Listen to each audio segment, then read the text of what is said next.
Grievers and Groovers. How's it going? I am here with my friend, UK filmmaker, Alex Ruhl. Hello.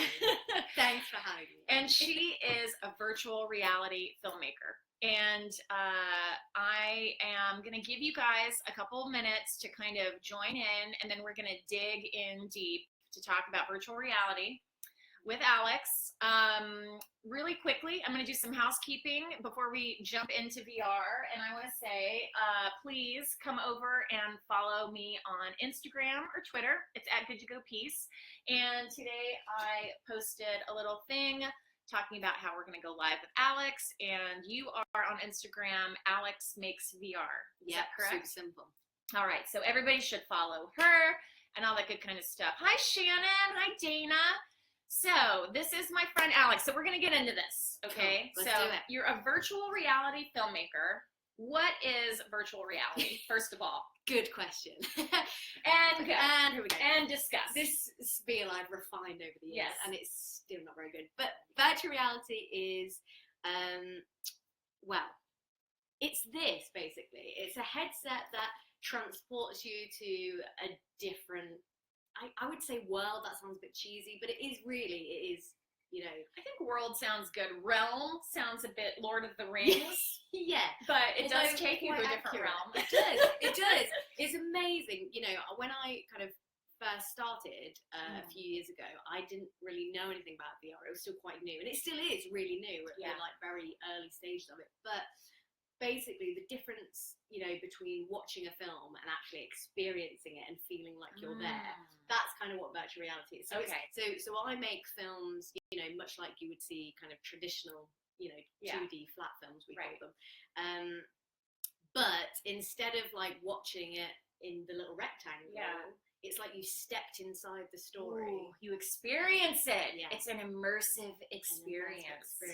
You Absolutely. had me at immersive experience. I love art exhibits that are immersive. I love sound experiments that are immersive. It's awesome. So I wanted to talk to you because of the amazing work that you're doing in regards to hospice in the UK. So I was wondering if you could talk to us about how virtual reality filmmaking can be used in hospice. Yeah, sure. So like I said, I've been kind of doing this. I was in kind of traditional video and then moved over into VR about 2.5 years ago.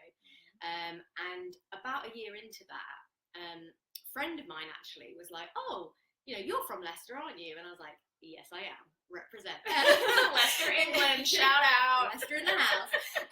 And he was like, "There's a hospice in Leicester that have kind of reached out to him, and he's a traditional videographer, and they're asking about this VR filmmaking, and I know you're doing that, so you know, I thought because you're from there and you're actually doing it, why don't you meet up with them?" So and Laura, who are the hospice that, you know, kind of approached. And Laura's is featured in the video that I posted on the Good to Go Facebook page, just to give you guys an idea of Alex's work. So go ahead. Yeah, so basically I sat down with the CEO of Laura's, who is this just brilliant forward-thinking CEO called John, and he had gone really randomly to like a homeware exhibition. So you know, like like a house show or whatever. They have you know, boat and RV shows. They have like home shows too. To show you like all the interior decor and get inspired and all that kind of good stuff. And so he'd been there, and there was a VR kind of demo where you could walk through this house, like crazy.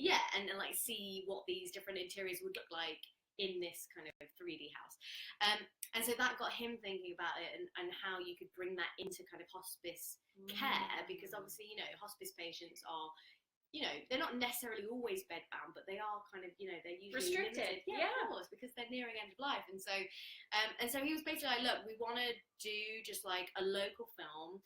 We've kind of thought about it. We think Bradgate Park, which is like this really well-known park in Leicester, we think that would be a really nice place. A lot of people will have memories of that, and also because it's very hilly, and you know, it's like a kind of, you know, do a bit of hiking there and stuff.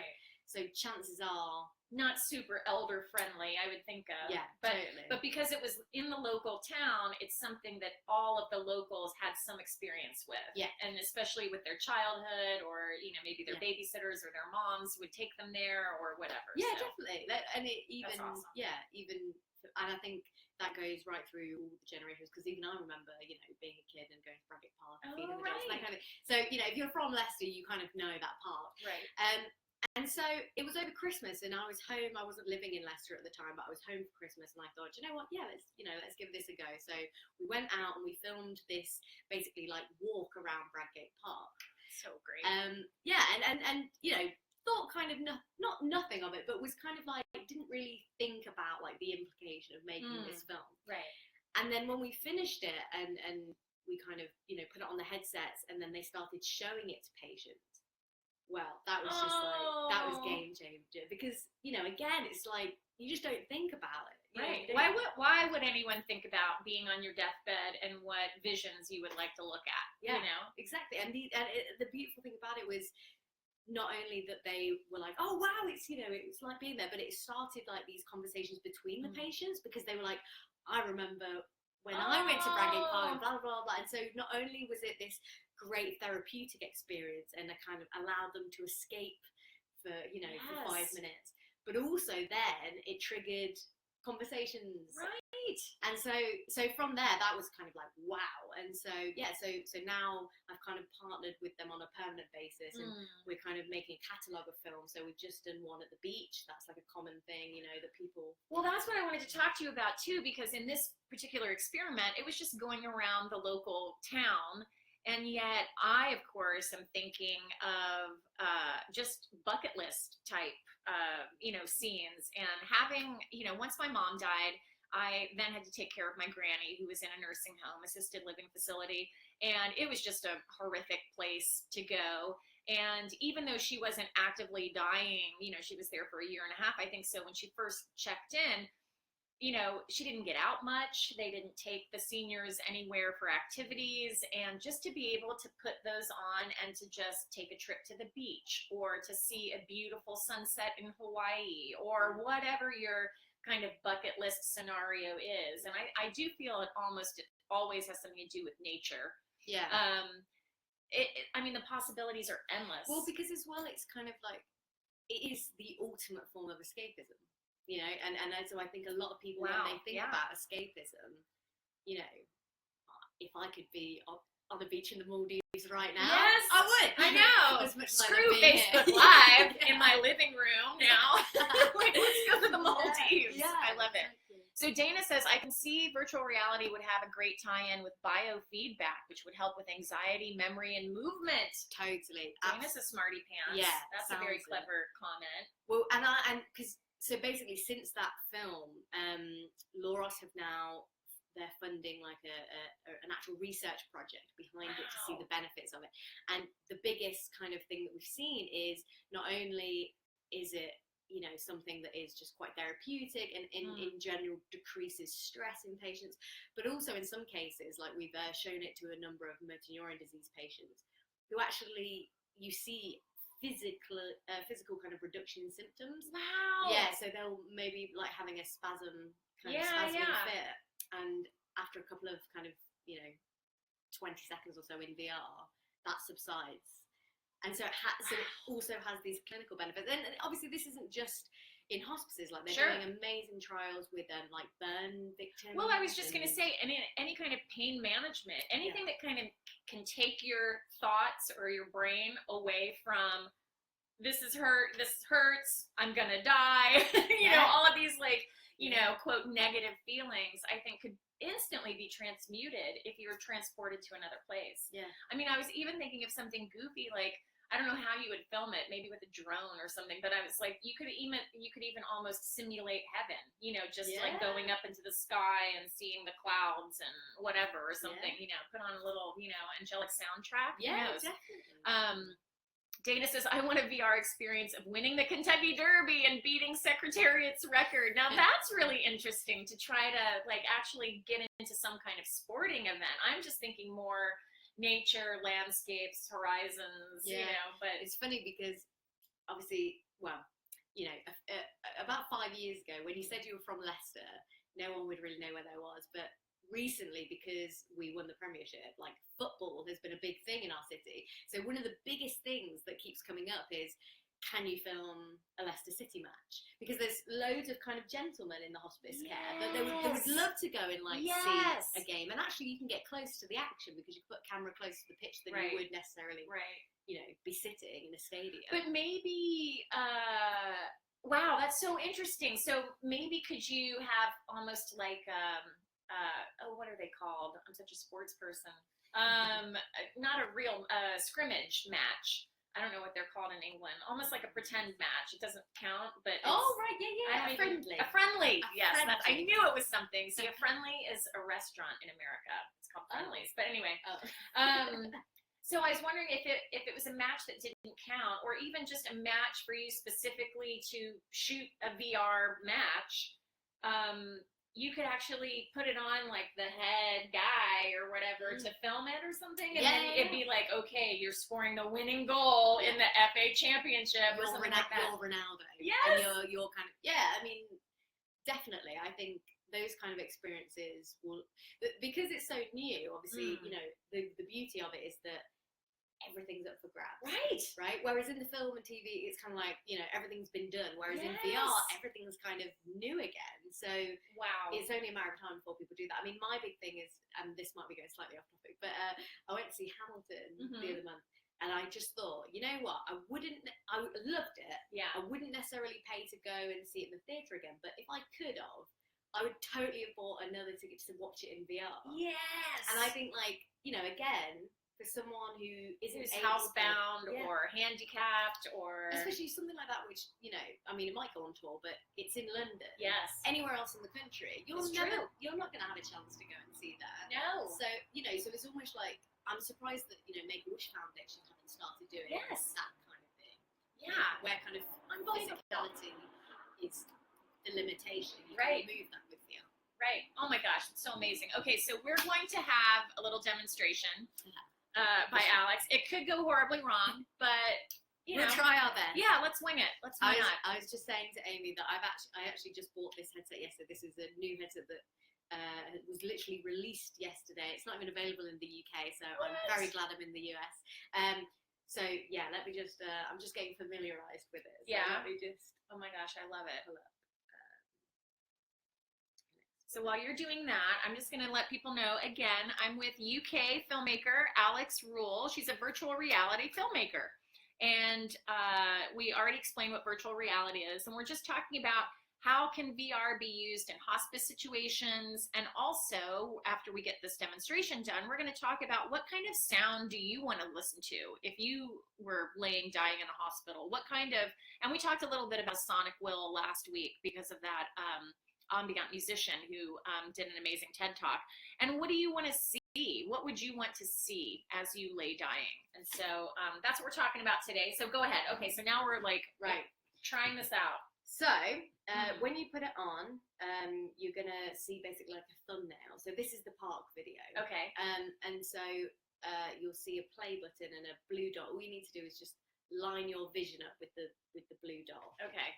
And the play button. Okay. And then if you just stare at that, it should automatically start playing. I can stare at stuff. I can do this. Are you ready, you guys? All right. Wait, what's this say? Alex, do you know what percentage of VR footage is actual events versus computer generated? Really good question. I don't know the exact percentage, but I know that a huge majority is live action, so actual footage.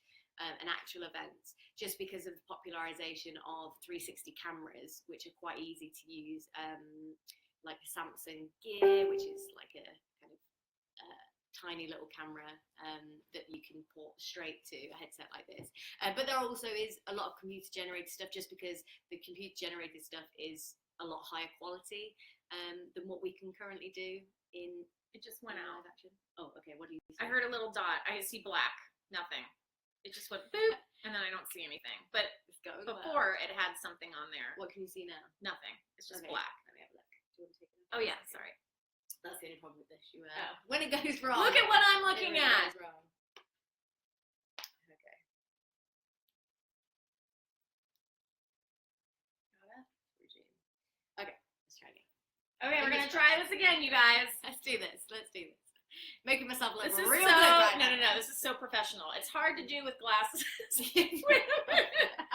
I'm sober, you guys. I have not been drinking. Okay. Eyes first. Yeah, sorry, I should have specified. No, that's good. I just don't want to break my... Okay, wow. Okay, so what am I doing? So look at the play button. Look at the play button, yes. So stare at it, and you should see the little blue dot will... Yes, it's thinking, and it's going around. And then in a second, it should trigger. Okay, so now I'm seeing, it says Laura's Hospice Care for Leicestershire, and Rutland. Yeah. So I'm in the park right now. Gosh, I wish you guys could see this. Okay, so if you look, you can look around, look to your right, you'll see the Bradgate Park sign. Wow. What? What? There's like a waterfall, and it's beautiful, and this is a trip. Wow. You literally, everywhere you look, it feels like you're there. Yeah. It's strange, isn't it? There's science that proves that it takes about 20 seconds for your brain to acclimatize and believe what you're seeing. Like I want to reach out and feed the ducks right now, which are right there. Wow, it's so beautiful too. The audience is going to have serious FOMO. I know, right? Oh my gosh, I wish all of you could see this. This is kind of unbelievable. I'd really recommend, anyone who hasn't experienced VR before to have a look, just maybe Google and see if there's any local VR demonstrations going on in your area, just because it is something that, you might not necessarily want to go out and buy your own headset, but it is something that I think if you just went and experienced it for the first time, even just for 5 minutes, it would blow your mind, I think. I mean, all I can think of is literally if you're in a nursing home and you're staring at 4 gray walls all day, to be able to put one of these on, I'm literally sitting on top of a hill overlooking the English countryside. The sun is setting. It's as if I've climbed a mountain and I'm just watching it, and it's so peaceful and so oh my gosh, this is just a beautiful blue sky. Yes, it is crazy. I mean, this is just good for single people. You have The Rock shirtless running towards me. Like this guy running up the hill in front of me. You can there's a Netflix app on there where you can watch Netflix in a mansion on 100-inch TV, and I definitely have been wow, now I'm at some kind of castle somewhere, some kind of English castle. Oh yeah, that's kind of the ruins that are in the park, so quite famous. Old John, I think. Yes, and it's crazy because all the people that actually were there when you were filming, they're just looking at you and hey, how's it going? And they're doing nice that they're acknowledging you. And it says, thank you for visiting Bradgate Park. Oh my goodness. Dana says, Alex, are you in LA for a VR deal? I am indeed. I'm here for a VR conference actually. Woo! Amy, you look like a 60s sci-fi movie. I mean, seriously, it's take me to your leader. I mean, the funny thing is I say funny, but actually the fact that, the form factor of this is a big barrier for some people, because people sometimes find it a bit claustrophobic, and it's quite, it's quite light, but it can be quite heavy if you wear it for too long. And we think that VR in 2, 3, 5 years time will actually just be glasses. A pair of glasses. You guys, my mind's being blown right now. Are your minds being blown? My mind's being blown. I wish your mind could be blown by looking through one of those things. That is unbelievable. And one of the scenes that I love, and this is kind of I don't know. I mean, I was going to stereotype and say this is kind of a British thing, but when I lived in London for 6 years, 6.5 years, all the parks had these little benches with a little memorial plaque on it, for a loved one. And literally in that VR that we just saw, or that I just saw, you're sitting on a bench, the sun's setting, the sun is coming through, streaming through, and it literally as if you're just sitting there at a lovely pond. And I mean, I'm in my living room, and I literally was just transported to Leicestershire, England. I know. Who knew? It would be so glorious. And you actually got a sunny day out of it. So. I know, and we filmed that 2 Decembers ago. So wow. So to get a nice day like that in December was rare. So. You had to call up and order it specifically for the VR filming. Definitely. Holy moly, that is incredible. So what do you guys want to listen to, and what do you guys want to see as you lay dying?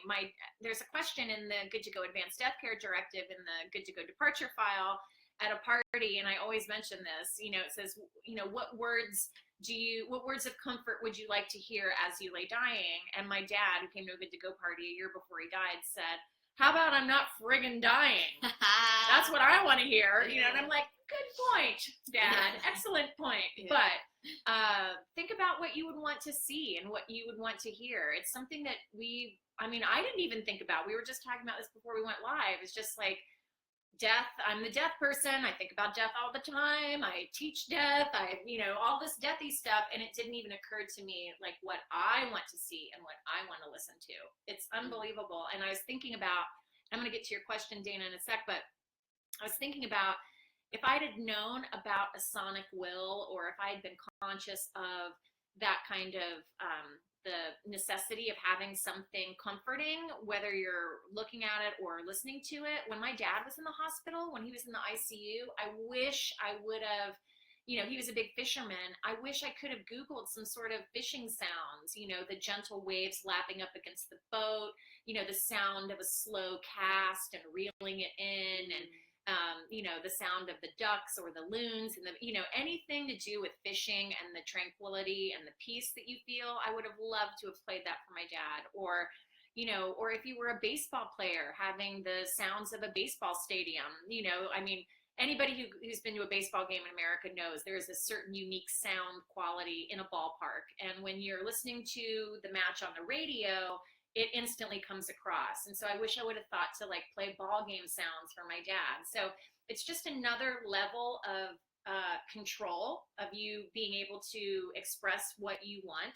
And then it's also a different level of, just giving you a gift of not being in such a scary place like a hospital and hooked up to tubes and beeps and buzzers and medical sounds. It's crazy. I think it's what's so interesting, even though I am a filmmaker, so therefore, I prioritize the visuals. Sure. 80% of VR is audio, because your brain has the ability to fill in the picture for you. I got a friend who runs a company called Mixed Immersion in London, and they are strictly an immersive audio company. And I'd never been to much immersive theatre, or I'd not done many immersive installations, and he made me stand in the center of this rig of 12 speakers, and he said, close your eyes, and he played a scene, and it was just this really simple woodland scene where I was stood in the middle, and all of a sudden you could hear this kind of something getting closer and closer, and it was a tractor, and it kind of gushes by you, and it was so weird how quickly my brain filled in the picture for me, and I imagined that I was in this forest, and I was like, that is incredible. So so I think. So you were in kind of a circle of speakers, and so would one speaker have rustling of leaves, and then another one behind you would have a bird or something like that? Yeah, so it was all kind of spatialized, which is something that we do with VR films. So instead of just having, traditional left and right ear, the way that you kind of create the audio is a spatial mix that pans with you. So as you move, obviously the sound is moving with you. And so these speakers kind of did that. So when a bird flew, it would go from one speaker to another, to another, to another, creating the illusion of movement. Kind of like Roger Waters live. He's got this crazy, special sound effects that you swear, like a B-52 is coming over your head. So everyone, as we're watching the concert, everyone's looking back behind us to watch this B-52 go over us. And it was just through the speaker. That's amazing. It's crazy. Dana has one more question, and we're going to wrap up soon. How much does a personal VR set cost? Well, it really depends. And for anyone that's, just wants to kind of have a first experience with VR, you can get, super cheap headsets for I think they're probably the equivalent of maybe $5 to $8, super cheap. They're called Google Cardboard. If you just Google Google Cardboard headset, or Amazon sell them as well, and that's basically a small little handheld device. So whereas this one has straps, a Google Cardboard is made of cardboard, and you just hold it. But the great thing about that is you can use any smartphone and transform it into a VR device. So on YouTube, for example, if you go to the filter, you can filter videos to be 360. 360 is Wow. another word for VR video. Right. So you could literally get a YouTube video up that was VR, put it in the cardboard headset, and all of a sudden, there you go. So, you know, it ranges. So that's about, you know, $5 to $10, I would assume. And then they really vary. This one's $199, which is really cheap for a VR headset that's so good. Well, it's So- cheaper than a plane ticket. It's cheaper, you know what I mean? It's cheaper than transportation and the hassle. And, you know, I mean, of course, I'm just like, my brain is being flooded with like Grand Canyon and, you know, going to Paris or, you know, seeing the pyramids or, you know, all of these things. It's crazy. It is crazy town, I tell you. And, you know, we'll be doing one of these again in 3 years' time, I'm sure, and it will be so advanced that it will literally feel like you're there. Like this, you know, gives you that to a certain extent. But so, what other VR? What advantages are there for society other than obviously the things that we had talked about? Whether you're, you know, you've got a disability and you're unable to leave the house, or you know, or even if you're just like a hoarder or an agoraphobic and you never want to leave the house, you know, you just want entertainment in your face instead of like going out and experiencing it. But besides hospice and terminally ill patients, where do you see VR going? Oh, good question. I think the biggest thing about VR is accessibility. So if you think about, again, it's that whole thing of like, it's cheaper than a plane ticket. You know, there's people in underprivileged kind of positions that will never ever get the chance to go to somewhere like the Seychelles. Like inner city kids just even going to, you know, a park or somewhere rural, you know, like a farm. Yeah, definitely. And so that's one thing. Another thing is education. Education is going to be a huge one, not only because when you're in VR, there's no distractions. Like there's no, you can't get your phone out and start texting whilst you're in VR. Like when you're in VR, you're in VR. And so actually, you know, we make a joke that, you know, people love to put up stats about everything these days, and we all say, well, VR has 100% engagement because you literally can't look anywhere else. Like you're literally there. So that I think my projection is that when schools realise that it's cheaper to, you know, take a class through, you know, take a class to ancient Rome in VR, and all of a sudden they all get A's. That's you know, that's going to be that's where this will start. And Google are already kind of rolling that out in Google schools, giving them headsets and things like that. So I think it'll start there, and you know. Virtual reality field trips. Exactly. Only you're not even going VR to the museum. You're actually going to ancient Greece. Oh my gosh, it's so crazy. It really is like hurting my mind right now. It's just like stretching my brain. It did that to me when I first kind of experienced, or when I was first asked to make a VR piece.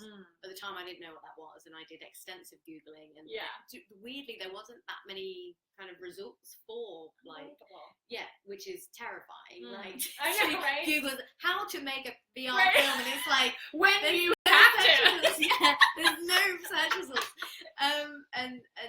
And so and at that point it just kind of blew my mind. And ever since you know, being in the industry and knowing what's going on and how rapidly things were advancing, like I did an experience the other month where it was like showing you how dentists could use VR to train. And so you wore this glove and you were injecting someone's mouth with a needle, and as you pushed the needle in, this glove kind of, you know, it made it feel like you were actually doing it. So I mean, unbelievable. It's mind-blowing. And then just out of curiosity, because I'm always a big fan of the ladies, are there a lot of female VR filmmakers, or are you kind of a rare bunch? Are you is it like a sausage fest? That's a coarse way of saying it's predominantly male. It is a bit of a sausage fest, just because it's the tech industry. Technically, it's not. You know, even though there is an entertainment part of VR, VR is tech based, but there's so much going on to kind of even that out. I'm part of loads of kind of initiatives for, like, to promote diversity, so there's loads of stuff being done to promote that, and kind of trying to get people into it, trying to get them young. You know, get them young, get them diverse while they're young. Exactly, and kind of promoting that. Like, I'm gonna go into some universities later this year and like lecture the film students and be like, you know, you can do this, like you Yes. can come into this medium, because again, it's like this even playing ground, right? And everyone's, you know, even the people that have been in it the longest have only got kind of like, you know, 4 or 5 years experience. That's nothing. Right. So yeah, so that, you know, I'm part of kind of women in VR groups and that kind of thing. So we all kind of, you know, there's a bit of a sisterhood. Good. I love a bit of a sisterhood. Love that. Yeah. That's awesome. But fingers crossed, you know, in the next kind of year or so, there'll be even more, as more people kind of hear about it and get into it and all that. Oh my goodness, this is so amazing. You guys, I can't even deal with this. This is so crazy. And then how much of how close are we to the reality of being able to get these VR headsets into nursing homes or hospitals? Yeah, I think there's quite a few that are actually doing it. Good. Like there are, which is amazing. But at the moment, because it's so new, there's a lot of kind of research that has to be done into it to obviously understand the implications of it. Same with kids, really. It's like they kind of advise that you know, kids do use them, but they advise that you shouldn't spend too long in it if you're under kind of 13. And so that is really because of a lack of experience, because we have no idea, because this has only existed for a few years. So so I think that, again, in 2 years' time, when, you know, thorough research has been done and, you know, there's clinical studies that really kind of, you know, Royal Trinity Hospice in London, they're doing like a really in-depth medical study behind this. If they publish a report tomorrow that says, you know, reduces pain by 30%, increases, or even by 10% or 5%. I mean, if I'm in pain, I'll take any percentage of reduction of pain. Definitely. But to be able to kind of just transport your mind, I mean, there is such a chaos surrounding illness when you're in the hospital, but it's mostly around the patient. You know, it's not the patient themselves. And so to be able to kind of have the patient be able to kind of go into another dimension, or, you know, while all this crazy stuff's going around you is just, it could be such a healing experience. And just being so young that you are, and I mean, compared to me, which is like everybody's young, but you know, how do you feel, you know, getting involved with hospice and the reaction that the terminally ill patients have gotten through your work? Talk to me about that. Yeah, I mean, I think it's interesting because I think the last time I was in LA and we kind of had this conversation about the fact that I've been very, very fortunate in my life to not have really lost anyone close to me, or not really experienced anyone kind of going through that.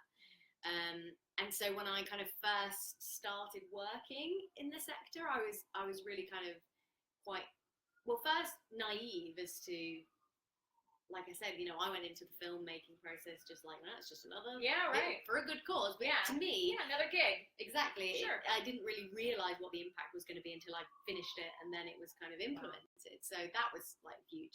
So yeah, and you know, so naivety, but also kind of nervousness around. Actually, I have a real kind of duty of care with this film, because the problem with a lot of VR filmmaking at the moment is because anyone can get access to a VR camera. There's a lot of kind of reckless filmmaking being made, you know, chucking the camera out of an aeroplane, or, you know, extreme sports horror kind of things, like just, and also, or porn, I bet. Yeah, I mean, VR porn is kind of driving the industry. Oh God, I bet. Yeah. Come on, dude. But yeah, anyway. I mean, like, drive the industry forward quicker, but you know, but just not do it through that. Way, please. In a less gross way. Leave a less gross footprint. Exactly. So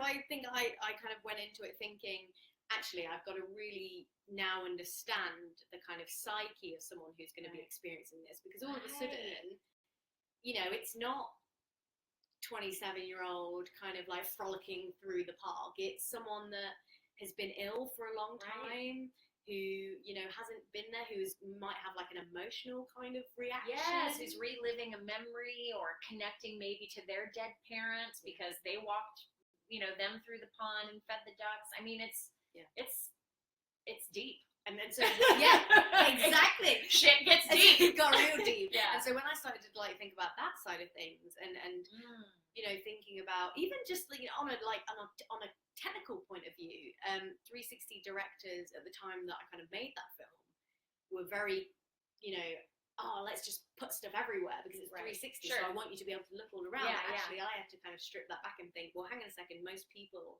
are going to be watching this, maybe in a bed, are going to have restricted view, maybe in a wheelchair or. Interesting. They're not going to be able to stand up and look around. And so actually, everything, all the action in that film happens. It needs to be kind of in your peripheral vision. Yeah, within the 180. Right. Which is interesting because Google are about to, I think they already have, but like not massively public, VR 180, which is like VR filmmaking, but just the front 180. And that's because, all of their statistics and analytics show that most people don't watch more than one. Because as humans, like, we're having this conversation, I'm not looking behind it, like, people don't do that. We're just here. Yeah, exactly. We're here, and so when you're recreating a film like that is giving you that experience, why would you put something over there? So there was loads of things that have kind of come up, and it's I would say out of all the projects that I've worked on, it's the one that's had the biggest impact on me in terms of realizing the potential of it. Yes. And it's when my grandma got sick late last year and like passed away, and I just I showed her one of the films, and that was the thing that grandma. I know, and I remember like she would always tell me stories of kind of where she grew up in Clacton-on-Sea, in Essex, I think. Yeah. And so I always had it in my head like, I'll go film Clacton-on-Sea, because she hadn't been there since she was 20 years old or something like that, and she was like 93 when she died. And I was just like, wouldn't that, again, that's something amazing, like a really personalized experience. And people could kind of do that for their relatives already now. Well, I was almost thinking like if you had family in Australia and they were having a family reunion and you couldn't make it, then you could VR that. Well, interesting you say that. So we're about to pilot what are we calling it? Something like Sunday dinner with this hospice. So the idea that someone could be in a hospital bed in the hospice, and we'll set up a 360 camera in the family home where the family have gathered to have Sunday dinner. The patient is served Sunday dinner in their hospital bed, but they're watching as if they are actually at home. And so again, like adding those elements in, and just it's taking the flat experience of Skype or video conferencing through FaceTime and then adding that extra dimension in it. It's unbelievable. Well, thank you for, talking to the Good to Go peeps. And, through Good to Go, I always try to let you guys know of what kind of stuff is out there, what kind of technology is out there. I know that I just posted something about just something I came across, that if you have a loved one that dies and they have a tattoo, there is a company that actually you can take the tattoo off of the person and frame it. So, it's intense. Personally, I would not want that, but I'm throwing it out there without judgment. We had very strong reactions on the Good to Go Facebook page about it, and a lot of people were like, "Barf! This is morbid. That's gross. It's sickening. It reminds me of the Holocaust." Just like all these extreme reactions. But here's the thing. I think as we talk more about death, there's going to be more and more crazy things that you hear about, and it just all goes into the same kind of cauldron. You know what I mean? It's like to each his own. Like, grieving and loss is so individual, and someone might find that really beautiful to have part of their dad's tattoo. I guess they dry it just like they would like an animal hide or something like that. It's really intense, but it might be something that a loved one would cherish and would love to do. And who are we to judge just because it's not our bag? Well, exactly. I think like what I love about what you're doing, and this whole community, is this thing of like, whenever I think previously of like having conversations about death, it's always like depressing and sad, and it's not looking at this side of it, and actually destigmatizing it. My dad has always been like really kind of like open and honest about death. He's like, you're gonna bury me in a blue coffin, and I want Linkin Park numb. Because I'm so, and I want fuck this for a game of soldiers written down the coffin. And so he's always, always like, remember what my epitaph's gonna say, Alex? And I'm like, you know, it was a little bit then. Yeah. Like, so, you know, so I've had that experience with him, but other than that, no one really talks about it, and they don't talk about the things surrounding it. Right. And so, yeah, I think this is really important. And VR might actually be a possibility if you know you've got a loved one. You know, I would think it would probably be more likely in a major city. You know, but if you had a loved one, this is something to investigate. You know, there might be a local VR filmmaker where you live, or you know, it's just kind of, I always joke about when I follow a lot of photographers on Instagram and things like that, and I always joke about how it's like a little mind vacation. And I mean, that is truly, it's almost like a mind adventure instead of a vacation. Oh, I love that. You know? I'm having that. Okay, you can have that. That's All right, well, thanks you guys for tuning in. If you have any questions about virtual reality filmmaking, you can reach out to Alex on Twitter. She's on Instagram. What's your Twitter handle? Alex Makes VR. Oh yeah, so it's Alex Makes VR on Twitter, on Instagram, on all the platforms. I'm good to go at Good to Go Peace. And next week, Grievers and Groovers, we're going to talk about girding your loins for Mother's Day.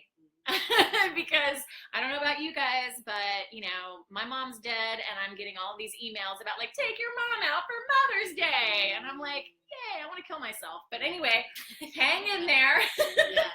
You gotta eat those feelings. That's right, eat the feelings. And just know that if you're grieving out there, I'm sending a big hug. And you know, I know Alex has got a big heart. She's sending a big hug out to you, to all your little grieving tender hearts, and you're gonna get through it. And we're here for you. And thanks so much. So we'll see you next week. Thank you, Alex. Thanks. All right. Bye, Talk to you later. Bye.